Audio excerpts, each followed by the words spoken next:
तभी घास काटने वाला बूढ़ा आदमी उसे देख लेता है। वह चौंक गया। औरत हिल नहीं पा रही थी लेकिन आंखों से इशारा कर रही थी। उसे समझ आ गया कि वह किसी मुसीबत में है। वह उसे छोटी गाड़ी में डालकर अपनी झोपड़ी में ले आया। जैसे ही वह पुलिस को कॉल करने लगा, दरवाजे पर जोर की दस्तक हुई। सामने डेविड खड़ा था। वह झूठ बोलने लगा कि उनका एक्सीडेंट हो गया और उसकी पत्नी कहीं खो गई है। वह बूढ़े से मदद मांगने लगा। बूढ़ा सतर्क हो गया क्योंकि औरत सोफे के पीछे छिपी थी।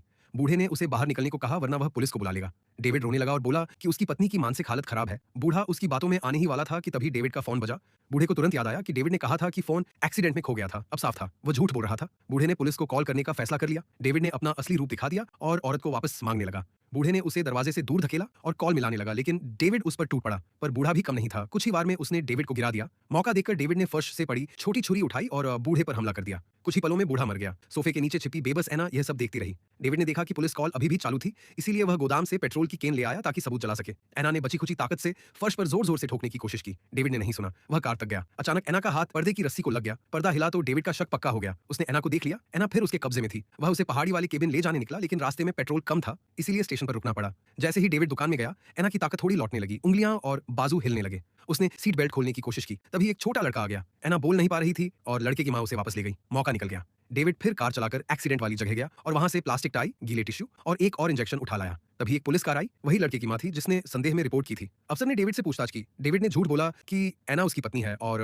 वे दोनों कार ठीक करवाने आए हैं। अचानक एना ने पूरी ताकत से कार का शीशा नीचे किया और धीमी आवाज में बोली, मुझे बचाइए। अफसर ने उसकी आंखों का इशारा समझ लिया और पीछे सीट पर रखा इंजेक्शन देख लिया। वह कुछ करता उससे पहले ही डेविड ने उस पर हमला कर दिया। एना असहाय देखती रही। उम्मीद टूटती जा रही थी। डेविड ने अफसर को भी कार में डालकर जगह पर आग लगा दी। अब वह घबरा चुका था। योजना बदलकर वह एना को झील के किनारे ले आया। उसका इरादा था एना को झील में डुबो देना। एना ने मौका देखकर इंजेक्शन अपनी जांघ में घोंपने की कोशिश की पर ताकत पूरी नहीं लौटी थी। वह दबाव नहीं बना पाई। अब वह बिल्कुल टूट चुकी थी। अचानक उसने डेविड की कमर पर बंधी छुरी देखी। यह आखिरी उम्मीद थी। एना रोने लगी और एक आखिरी इच्छा जताई, मरने से पहले मेरे बेटे का खिलौना जो मेरी जेब में है एक बार देख लूं। डेविड पल भर को नरम पड़ गया। जैसे ही वह खिलौना ढूंढने झुका, एना ने छुरी खींचकर उस पर वार कर दिया। डेविड ने दर्द झेला और छुरी वापस ले ली, लेकिन जैसे ही वह दूसरा हथियार निकालने लगा, एना ने पूरी ताकत से नाव हिलाई। हथियार पानी में गिर गया और डेविड भी झील में जा गिरा। एना ने हथियार उठाया और जब डेविड नाव पर चढ़ने लगा, उसने पूरी ताकत से वार कर दिया। एना आखिरकार बच गई। डेविड भी अभी जिंदा था और किनारे की ओर तैरने लगा। उधर एना की नाव में पानी भर रहा था। नाव टूट गई और वह पानी में डूबने लगी, लेकिन उसने हिम्मत नहीं हारी। हाथ बंधे थे, शरीर कमजोर था, फिर भी वह तैरकर किनारे तक पहुंची। बेटे की मौत के बाद वह जीने की उम्मीद खो बैठी थी,